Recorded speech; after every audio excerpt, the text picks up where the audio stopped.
కబుల్టన్లో breaking news చూస్తున్నాం. తెలంగాణలో MLA కోట MLC ఎన్నికల నామినేషన్ల గడువు ఈ రోజుతో ముగియనుంది. ఈ నెల 13 వరకు ఎమ్మెల్యే కోట ఎమ్మెల్సీ ఎన్నికల నామినేషన్ల ఉపసంహరణకు అవకాశం ఉంది. 5 ఎమ్మెల్సీ స్థానాలకు గాను మార్చి 20న ఎన్నికలు జరగనున్నాయి. అదే రోజు సాయంత్రం 4 గంటలకు ఓట్ల లెక్కింపు ఉంటుంది. ఈ మేరకు అధికార పార్టీతో పాటు ప్రధాన ప్రతిపక్ష పార్టీ బీఆర్ఎస్ తమ అభ్యర్థులను బరిలోకి దింపుతున్నాయి. ఎమ్మెల్యే సీట్ల సంఖ్యను బట్టి 4 అధికార పక్షానికి 1 బీఆర్ఎస్ కు వెళ్తాయి. కాంగ్రెస్ పార్టీ తనకు లభించిన 4 ఎమ్మెల్సీలలో 1 స్థానాన్ని మిత్రపక్షమైన సిపిఐకి కేటాయించింది. మిగిలిన 3 స్థానాలకు గాను విజయశాంతి, అద్దంకి దయాకర్, శంకర్ నారాయణను ఎంపిక చేసింది.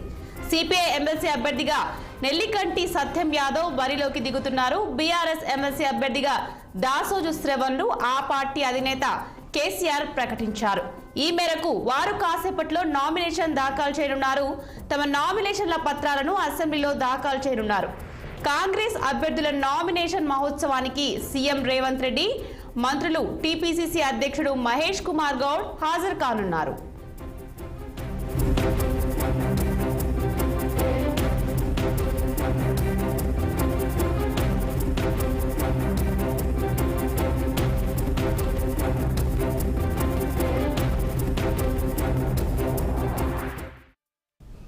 రైట్, ఇదే అంశంపై మరింత సమాచారం మా political bureau chief Ram assembly నుంచి లైవ్ లో అందించేందుకు సిద్ధంగా ఉన్నారు.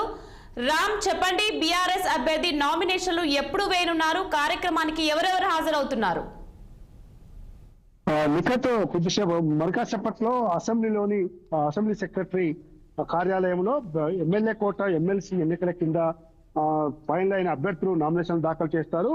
ఇప్పటికే కాంగ్రెస్ పార్టీ నుంచి శంకర్ నాయక్, విజయశాంతి, అదేవిధంగా అద్దంకి దయాకరు అభ్యర్థులు ఖరారయ్యారు. మరోవైపు మిత్రపక్షమైన సిపిఐ నుంచి నెల్లికంటి సత్యం యాదవ్ అభ్యర్థిగా ఖరారయ్యడం జరిగింది. ఇంకా బీఆర్ఎస్ పార్టీ నుంచి ఉద్యమ నేత, పార్టీ సీనియర్ నేత దాసోజు శ్రావణ్ ఫైనల్ అయ్యారు. ఈ నామినేషన్ల కార్యక్రమానికి కాంగ్రెస్ పార్టీ నుంచి పిసిసి చీఫ్ మహేష్ కుమార్ గౌడ్ తో పాటు అందుబాటులో ఉన్న మంత్రులు, ఎమ్మెల్యే, ఎమ్మెల్సీలు కూడా ఈ కాంగ్రెస్ పార్టీ తరఫున అభ్యర్థులకు నామినేషన్ వేయడానికి వస్తారు. దాంతో పాటు బీఆర్ఎస్ పార్టీ తరఫున దాసోజు శ్రావణ్ నామినేషన్ దాఖలు చేస్తున్న సమయంలో ఆ పార్టీకి చెందిన పార్టీ వర్కింగ్ ప్రెసిడెంట్ కేటీఆర్ తో పాటు ఇతర మాజీ మంత్రులు, ప్రస్తుత ఎమ్మెల్యేలు, ఎమ్మెల్సీలు కూడా హాజరవుతారు. దీంతో పాటు సిపిఐ అభ్యర్థి నెల్లికంటి సత్యం నామినేషన్ కూడా పిసిసి చీఫ్ మహేష్ కుమార్ గౌడ్ తో పాటు కాంగ్రెస్ పార్టీ నాయకులు, అదే deputy CM Bhatti Vikramarka, CPI రాష్ట్ర కార్యదర్శి కూనంనేని సాంబశివరావు, ఇతర సీనియర్ నేతలు కూడా హాజరవుతారు. ఓవరాల్ గా మొత్తంగా రాష్ట్రంలో ఇవాళ 10వ తేదీ నామినేషన్లకు చివరి తేదీ కాబట్టి రాత్రి వరకు కూడా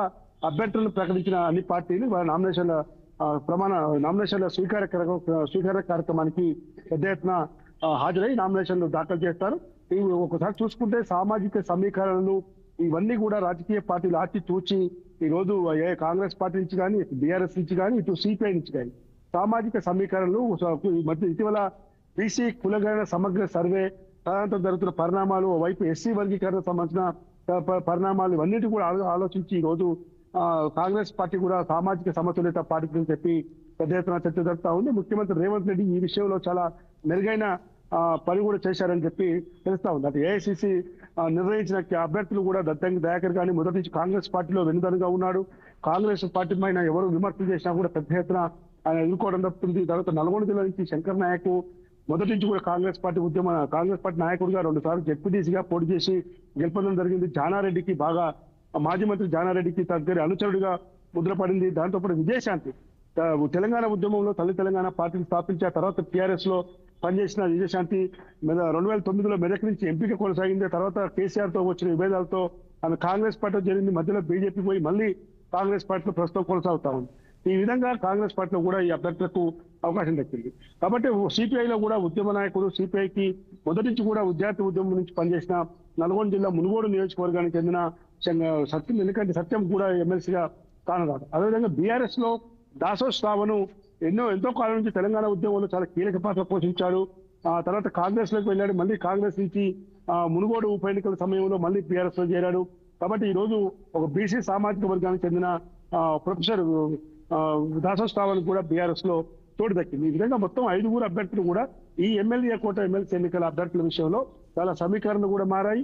ఎందుకంటే బీసీ కులగణన సర్వే, కాంగ్రెస్ పార్టీలో బీసీ వర్గానికి చెందిన తీర్మానం మల్లన్న కూడా కాంగ్రెస్ పార్టీని సస్పెండ్ చేయటం, బీసీలకు వాయిస్ ని వినిపించడం వంటి పరిణామాలు చూస్తా ఉన్నాం. అన్ని పార్టీలు కూడా బీసీ రాగం ఎత్తుకోని పద్ధతిలో ఈ రోజు తప్పని పరిస్థితిలో ఈ సమీకరణలు చూసుకొని ఈ రోజు అభ్యర్థులను ఖరారు చేశారు.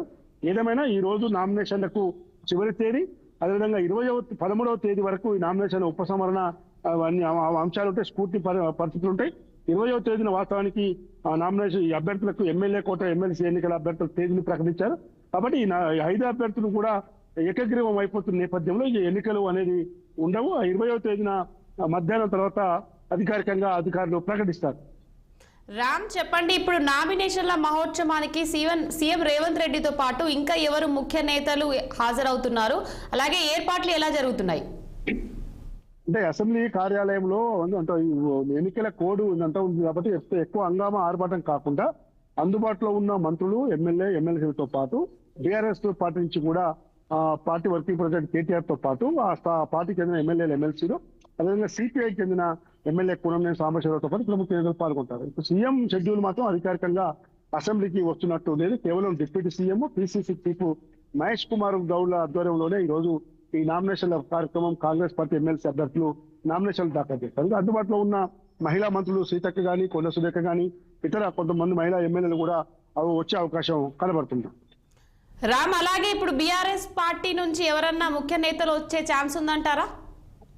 BRS party working president KTR ఈ నామినేషన్ల కార్యక్రమానికి వస్తున్నారు. ఇప్పటికే ఎమ్మెల్యేలు, ఎమ్మెల్సీలు, కొంతమంది మాజీ మంత్రులు కూడా ఇప్పటికే అసెంబ్లీ కార్యాలయానికి చేరుతున్నారు. ఇప్పటికే డిప్యూటీ సీఎం బట్టి విక్రమార్కతో పాటు ప్రభుత్వ విప్ ఆది శ్రీనివాస్ గాని, బీర్ల ఐలయ్య గాని, ఇతర అటూరు లక్ష్మణ్ గాని ఇప్పటికే అసెంబ్లీకి చేరుకున్నారు. మొత్తం నామినేషన్ల యొక్క ప్రక్రియ, ఏర్పాట్లు అన్ని కూడా వాళ్ళు పరిశీలిస్తున్నారు. Okay, right, thank you Ram.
తెలంగాణలో ఎమ్మెల్యే కోట ఎమ్మెల్సీ ఎన్నికల నామినేషన్ల గడువు ఈ రోజుతో ముగియనుంది. ఈ నెల 13 వరకు ఎమ్మెల్యే కోట